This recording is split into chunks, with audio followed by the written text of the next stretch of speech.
Welcome back to Chaos Corner. It's your old buddy, the Guardian of Chaos, Big Daddy, and I tell it like it is, coming to you live to tape, 25 feet below the surface of the earth. Now, wait a minute. Just wait a minute. I have to go through this every time because I'm as confused as a baby at Hooters. But I am busier than a blow-up doll at a frat party. I'm live. I'm live right now. It's Friday morning. We're past May the 4th be with you. But I am taping this. So I'm live, but I am taping this. You guys get it, right? Follow me on all social media platforms, and you know what they are. Here on the mothership, Guardian of Chaos, the YouTube channel. Now, it's pretty simple. Go out to your laptop or your mobile device and just punch in Guardian of Chaos, and that will bring you here to the YouTube channel. On Instagram, it's the Guardian of Chaos. On Facebook, there's 2 accounts. That's right. There's 2. J Brony, you get it.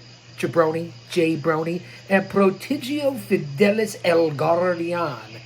In Twitter, follow me in real time at Big Daddy GOC. And the GOC stands for the Guardian of Chaos. Follow me on Gitter, Gab, Truth Social, Rumble. I cover it all in the IWC because it's me, the GOC. And I'll say that to say this because I tell it like it is. We are here for another excellent, fantastic review with one of the legends, God rest his soul, and that would be Bobby the Brain Heenan. Wrestling's bad boy tells all. Now, if you go back on the channel of my almost 2,000 videos here on the channel, you will see that I covered this book the first half. Now we're back again for one of the best broadcast journalists, managers, wrestlers, personalities of all time. A big influence in my career. Come on back on all social media platforms. We're going to jump right into Chapter 6, From Manager to Broadcast Journalist, here on Chaos Corner. That's right, fans. Bobby the Brain Heenan, Wrestling's Bad Boy Tells All. The foreword was by the immortal, the incredible, the pathological liar, Hulk Hogan. At least we come to find out all these years later. I've gone through the first couple of chapters of this amazing book. Now, let's go back and remember when this book was written. I just want to double check. I've had this book for a while. I've read it at least probably 3 or 4 times. This book was released in 2002, and I said that on the videos here in the past on Chaos Corner. 2002. Here we are in 2023. So this book was written well over 2 decades ago. Bobby Heenan was inducted into the WWE Hall of Fame. I'm not sure what year it was. I want to say... let me not even banter a guess, because you know what Bully Ray from the Dudley Boys said to me, I don't know, probably back around 2006, 2007, when we were going for the NWA World Tag Team titles. Myself and Oman Tortuga and Diablo Santiago. Bully Ray said in the locker room, give the Guardian of Chaos 6 spots and he'll fuck up 5 of them. I consider that to be a compliment coming from Bully Ray. What is he, a 13-time tag team champion? 2-time Hall of Famer, WWE, TNA, probably pretty still active in Impact Wrestling, Ring of Honor. On Busted Open Radio, is there anybody with a stronger voice and more dead balls on than Bully Ray Dudley? I think not. I consider that a compliment. All right, fans, let's jump right into it. We know the illustrious career of Bobby the Brain Heenan, and one of my favorite things about the Brain, besides him being a former wrestler turned manager into broadcast journalist, color commentary, I did all of the above. So we kind of had similar career paths, although I didn't have any singles matches. I was involved in taking many bumps in many matches and been in the ring. I say it all the time. I'm repeating. I'm saying it again on this channel because it's one man, unique, unedited, unscripted, no paywalls, no super chats, no Patreon. I'm not asking you for anything except to be here for my passion. And that's the world of pro wrestling. You don't get anything else like this. My over 50 years as a fan, as a scout, as an agent, as a historian, as a smart, as a mark. That's right, I said it, a mark. I said it. And my over 3 decades of being a pro wrestling manager, commentator, a pillar to post, coast to coast, border to border, from setting up the ring to sweeping floors to selling tickets to taking the bumps. Can all of you out there in the IWC say that? Because I don't think you can. Listen to someone, including now still currently active at Paradise Alley Pro Wrestling. That's right, with the Paradise 4. Go out to ParadiseAlleyProWrestling.com on all social media platforms, and you'll see that I'm still involved to this day. So that's what you get here on this channel. Let's jump right into it and see the comparisons and the uniqueness here in the bunker, as opposed to the executive offices are empty right now. There's no kickboxing or martial arts going down here today. I do believe the lounge is also empty as well. So kick back and relax. We're going to try to make this quick to go through Chapter 6, Bobby the Brain Heenan. And as I was saying, my favorite shows and stuff that Heenan was involved with, does it get much better than Bobby and Gorilla on Primetime Wrestling, or even his appearance when Vince and Lord Alfred Hayes and the ilk of not only Primetime Wrestling, but also Tuesday Night Titans, talk shows back in the day, right there in the studios, in the shadows of Titan Towers. Does it get better than that? Because I don't think it does. That's when you had, in the business of the golden era, we'll say, you had the wrestling in the ring, the simplicity, keep it simple, stupid, the moves, the holds, telling the story, the ring psychology, the emotional investment, the storytelling, and then mix in your sports entertainment. That's my professional wrestling. Hey, listen, I follow WWE today, AEW, MLW, Impact, New Japan, Ring of Honor. There isn't anything that I don't follow to this day. You guys get it. The whole kit and caboodle. I've said it 100 times. You know my history. It's not about that. Let's get into Chapter 6. From manager to broadcast journalist, and put up with my linguistic skills. Well, hold on. What side did I put? You know that I didn't have the espresso yet for Brugger's, but that will be later. I do have the sugar-free Red Bull. And again, nobody sponsors me. I say it all the time. I have one loyal sponsor that's been for me since day one. And that would be my good buddy, Mr. Hempel-Stilskin, over at Sweet Heel CBD and sweetheel.com.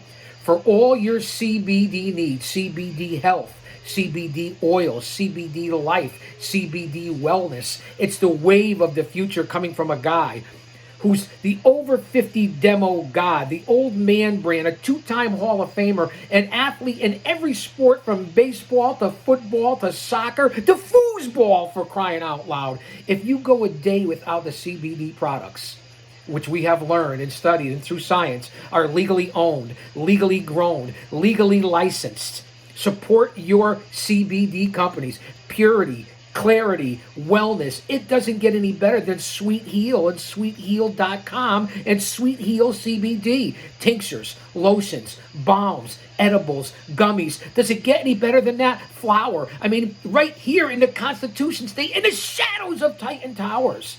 If you're an athlete, if you want wellness, purity, clarity, as I said, then you go to Sweet Heel CBD at sweetheel.com. And my buddy, Mr. Hempel-Stilskin. And if you use the promo code CHAOS, CHAOS, CHAOS, you'll get 20 or 25% off of your order, depending on what you get. Does it get better than that? The Guardian of Chaos, Big Daddy, Mr. Hempel-Stilskin, at Sweet Heel CBD. Don't you dare miss it. Well, I'll say that to say this, because I tell it like it is. And I say that too. So nobody really sponsors me, whether it's the espresso, a Poland Spring Water, a Red Bull, sugar-free. I can only count on Sweet Heel and Mr. Hempel Stillskin. Kick back, relax. It's Cinco de Mayo! No me joda maricón, muévete, culo pendejo. Did I say that out loud? I didn't mean to offend it. It's a work, baby. It's a joke, man. It's a work. I'm only kidding, man. Don't get so upset.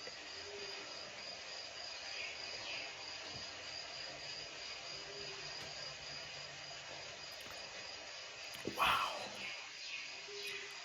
Tasty. It'll give me that extra bing, bing, bing. Which way is the camera set up?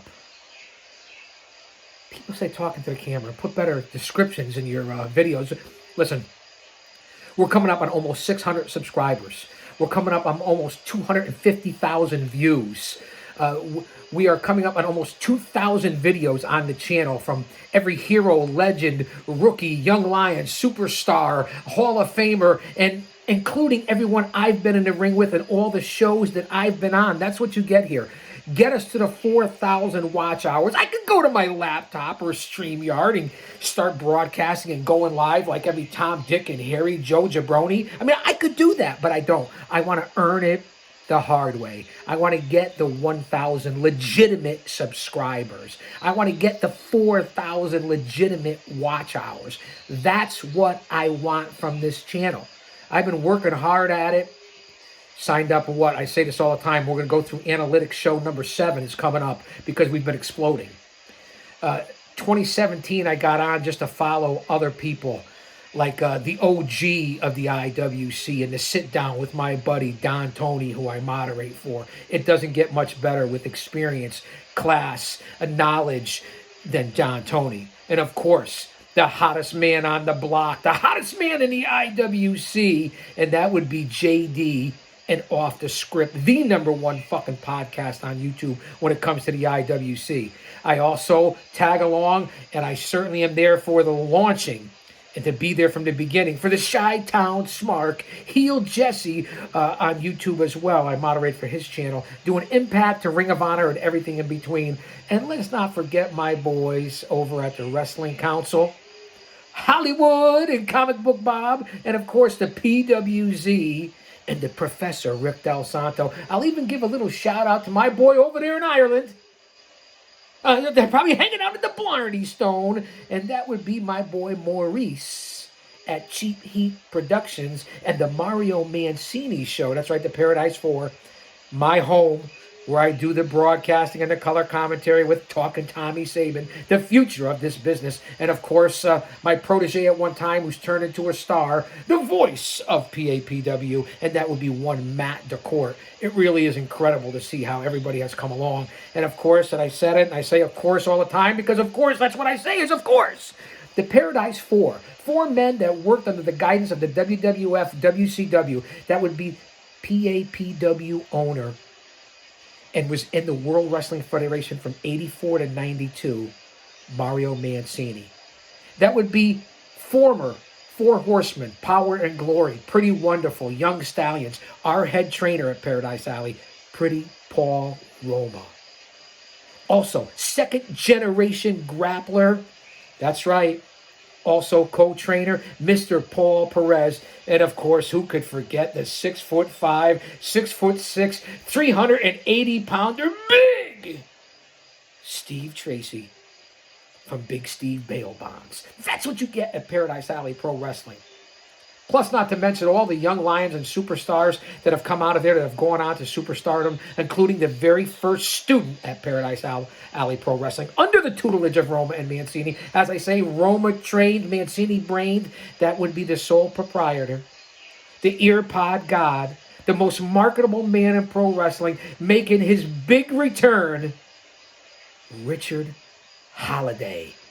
That's right, formerly of the Dynasty with the trio of Alexander Hammerstone, MJF, Maxwell Jacob Friedman, and of course, Richard Holiday. returning to PAPW, his home. So keep an eye out for all the rumors swirling and swirling around. I'll say that to say this. Well, you know the rest. Chapter 6, we're 15 minutes in here.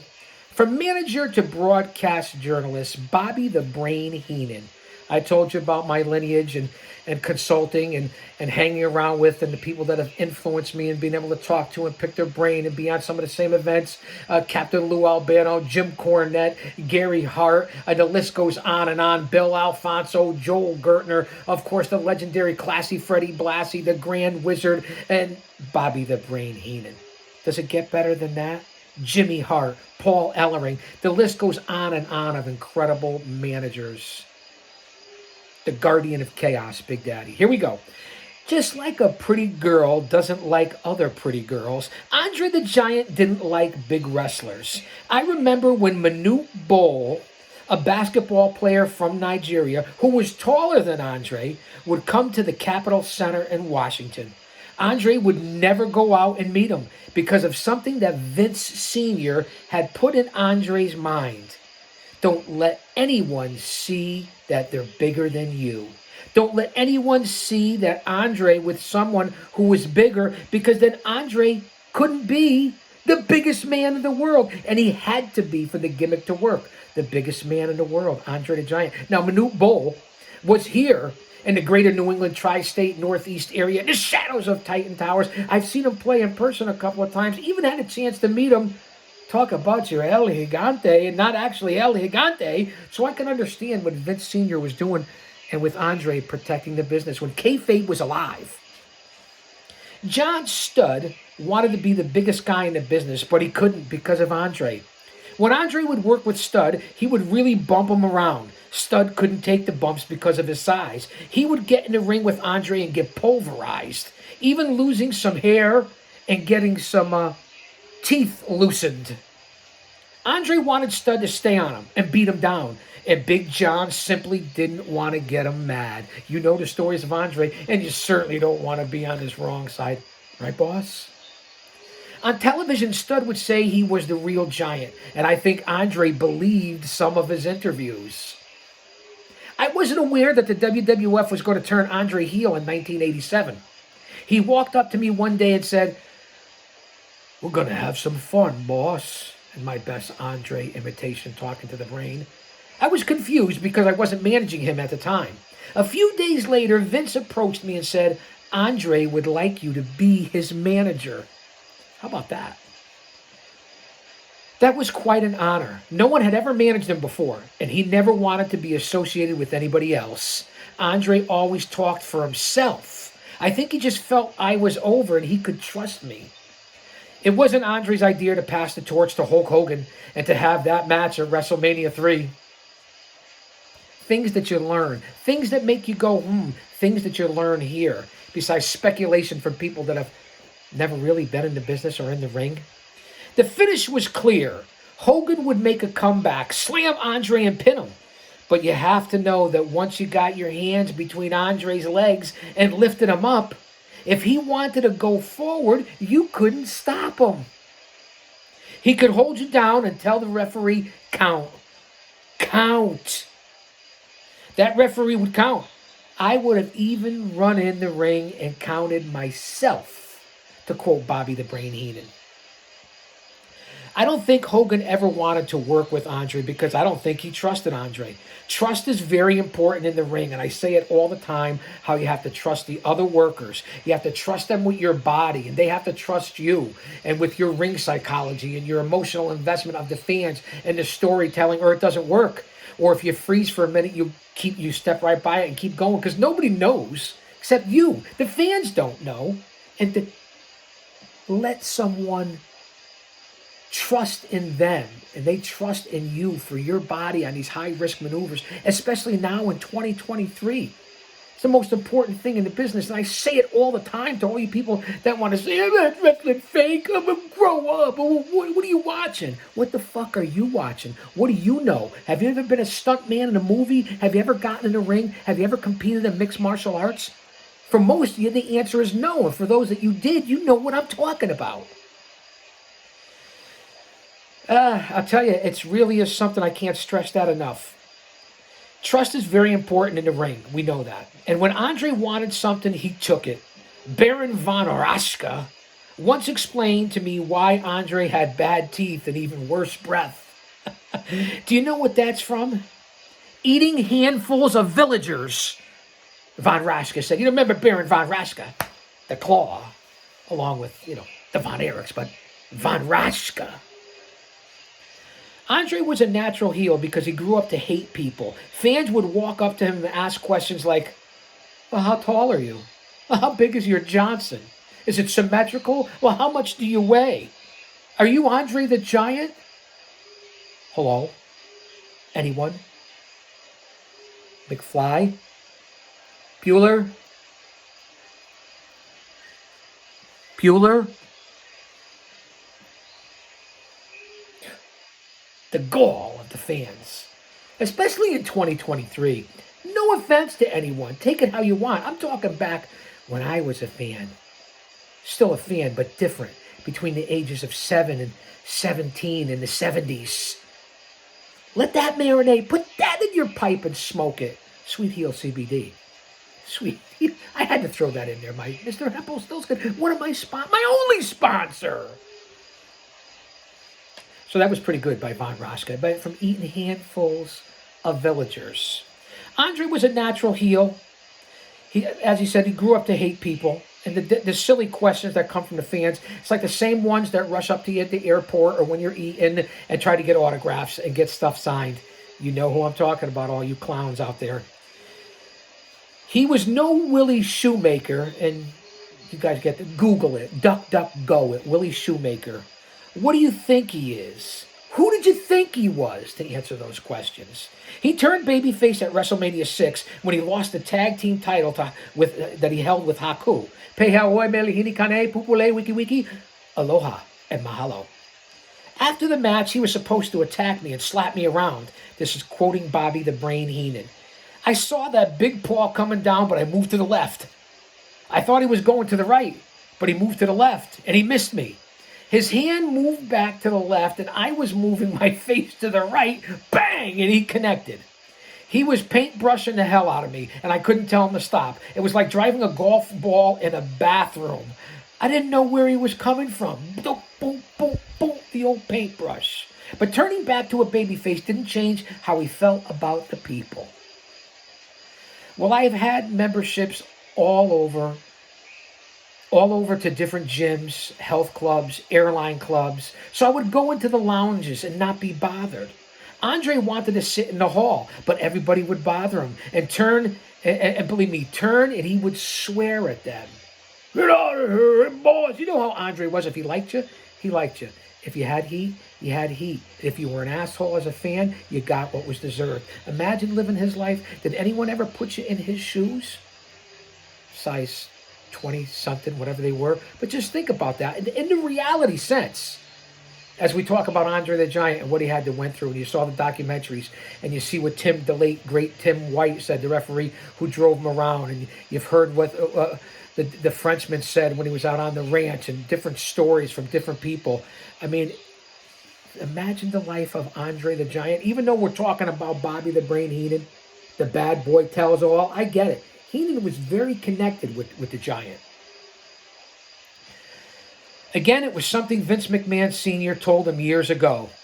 Everyone must see him, and he must be out in the public. Andre became bigger than life, and he hated it. Andre did have an escape. He had a favorite French restaurant in Connecticut, in the shadows of Titan Towers. The food was just like his mom used to cook. He could sit there in quiet and nobody bothered him. They served liver, tongues, lips, and lungs. Liver, tongues, lips, and lungs. I used to call the place the Autopsy Grill, to quote Bobby Heenan. They had an old guy at the grill named Charlie. What else would his name be? Who played the piano. I told him once, one of these days you're going to be right here and you're going to be on the menu, Charlie. Before his WWF career, Andre would travel the country wrestling in many territories. At that time, there was at least 30 in the United States. 30 territories. Everyone who worked with Andre referred to him as boss. Why, boss? Think of the old question of where a bear sleeps.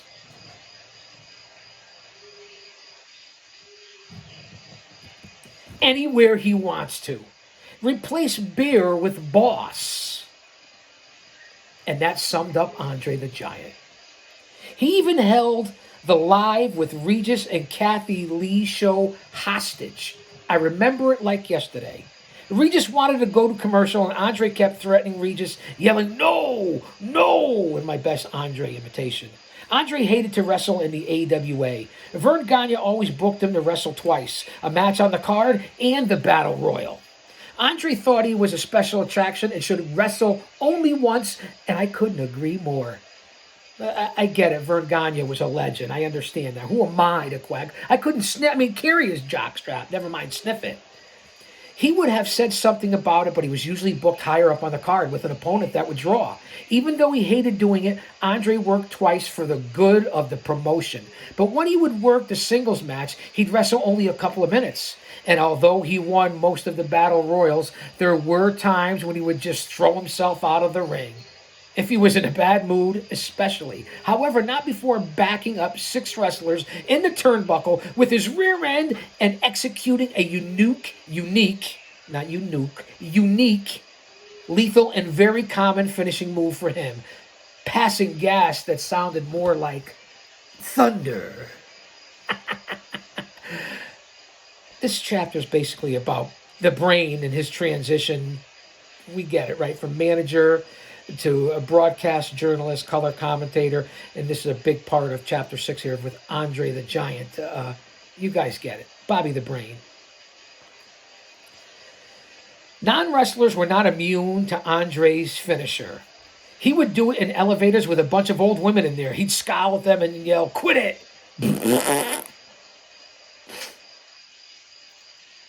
Something's funky.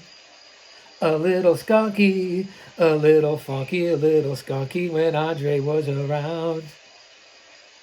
That's my sports entertainment here at Chaos Corner. You got to bear with it. Where were we? We were in the AWA. We were in Rapid City, South Dakota with the AWA, and he clearly didn't want to be there. He got in the ring, obviously tanked.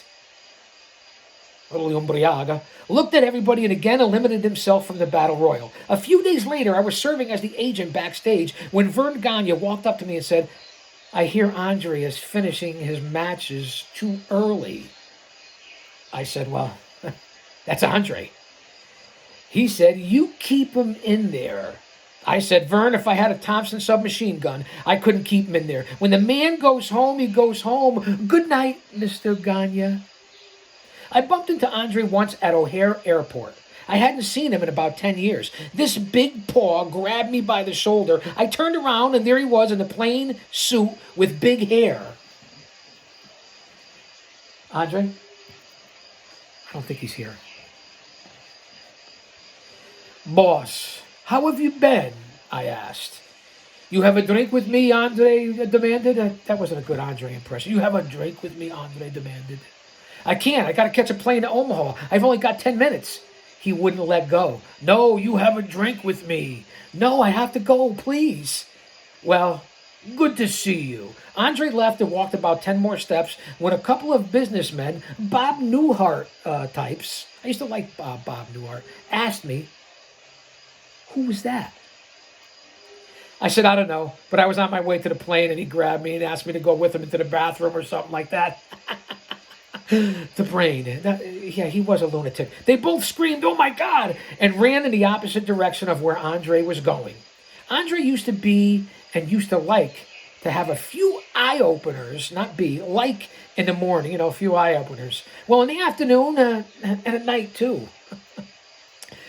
We were sitting in a bar on 47th Street in New York. Andre sat there and played cards while consuming 86 beers. 86 beers. One day he had maybe 7 or 8 double or triple vodkas at the airport, waiting to board a 7 a.m. flight. After finishing his usual, He got on the place. Immediately, he got on the plane. He immediately started pulling up the armrest of first class to give himself more room. The flight attendant walked up and asked him, "Sir, can I get you anything?" Andre said, "Yes, a screwdriver." He finally pulled the armrest up and sat down. The flight attendant came back and handed him a screwdriver, an actual screwdriver. A Stanley, no less. I'm assuming. Andre looked at the screwdriver, then at her, and said, "What have you brought me?" I said, "A Bloody Mary." Wow. Imagine that, looking at Andre as you're the airline stewardess. Is there a stewardess on this flight? Andre the Giant at 7'4" or 7 foot, or even if he was 6'11", whatever the true measurements came out to be. Andre the Giant, Bobby the Brain Heenan. I approached the flight attendant and took her into the galley. "This is something you might get you by in life," I said to her.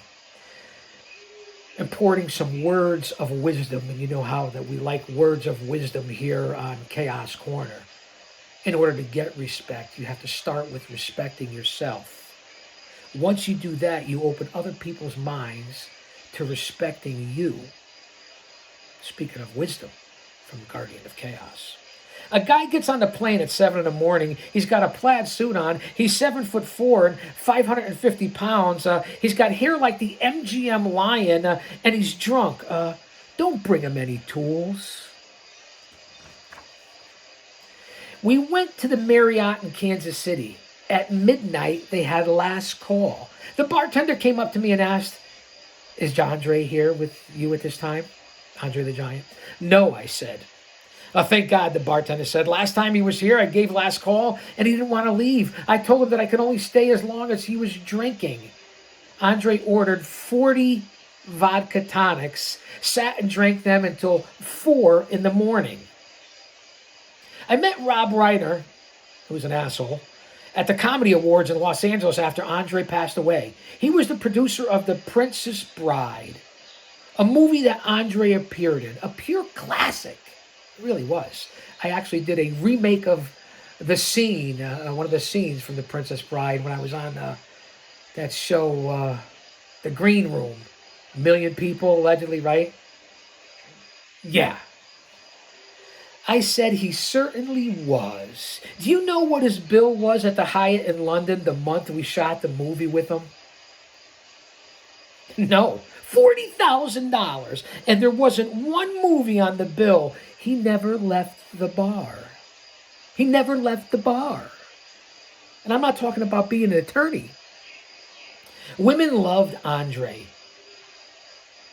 One night he got romantic with a petite young lady in his hotel room. The problem was he didn't bother to close the curtain on his first floor hotel room. Sheikh Adnan Al-Kaisi and some other Arab gentlemen walked by and witnessed the whole event. There was Andre the Giant with his big mane of hair and the small young lady. I asked Adnan what it looked like. He said it looked like a lion having his way with a rabbit. I don't want to say the real word here because, we don't want any copyrights on YouTube or screw with the algorithm. Oh, boy. Andre had his share of women. Flight attendants would approach us on the planes. We have to ask you guys something about him. Could we? And I alluded to this earlier about his size and symmetrical. It's a rated PG show. I know what you're going to ask us, I'd say. You're going to ask, how big is he? Well, hypothetically. You don't know, do you? The attendants would ask. I held my hands wide apart. See, I told you, one of the stewardesses would say to the other. Andre the Giant, man, what do you want me to tell you? I gotta give you the good, the bad, and the ugly. One night we were in a bar in Atlanta owned by Tim Woods, Mr. Wrestling Tim Woods. Andre saw this woman who was quite well endowed up top. 5 chocks of land. He walked over to her and said, let me see them. Let me see them. Let's keep it clean here. The girl took her bra off under her shirt, gave it to him, and said, if you go across the street and put it on a horse, I'll show you. Across the street was a bar called the Crystal Club. On the roof of the bar was a wooden horse. Andre, at 3 in the morning, forced the cook out on the roof of the bar with a ladder. Andre climbed to the top of the horse and put the bra on it while the poor cook was holding the ladder. Kind of like how AEW did with Powerhouse Hobbs when he was winning and losing and winning the TNT title and had to climb up on a broken ladder, and all the refs held the bottom of the ladder to make it current day to 2023. Andre the Giant did it too, but it was a totally different reason. He climbed down the ladder and returned to the bar. The girl was long gone by then, but the horse across the street never looked better. WWF referee Tim White, who we just talked about, once said that Andre had no shame. He used to drive Andre's van to the arenas. I'd ride with him, and Arnold Skolin would too. We'd play cards. We were in Glens Falls, New York for a television taping. WWF television was always set up with every inch of the backstage area used. Andre couldn't find a place to play cards, so he moved his table to the other side of the curtain, which was the hallway where people would be coming in later. There he was, playing cribbage with Tito Santana. Around 7 o'clock, people started to walk down the hall, and Andre was sitting there playing cards. Naked! Naked! He actually finished the game. Andre never wore a coat. It could be dead of winter. He would be wearing shoes with no socks, pants, and a shirt that was open. Sometimes he wore a sports coat, sometimes not. He would have, if he decided to take it off in the car that night, or it wasn't covering the pool. Wait, say that again. Sometimes not with the coat. He would, if he decided to take it off the car that night, or it wasn't covering the pool. That's what it says, man. It's what it says. I know I can read fantastic. Let's see what we have still left here on chapter 6. Bobby the Brain, from manager to broadcast journalist. I think we're going to put this into a two-parter just to get the content out there. We want to get the content out. We're at 37 minutes. I'll come back with part 2 here on Chaos Corner, live to tape on Cinco de Mayo on a Friday. I'll come back. I'm going to have some Red Bull. Guys, go grab a snack. I'll be right back with part 2. Bobby the Brain Heenan. Wrestling bad boy tells it all, along with the most nomadic, notorious manager in the pro wrestling industry. Don't you dare miss it. Well, come on back. I'm not going anywhere. Part 2. Right now.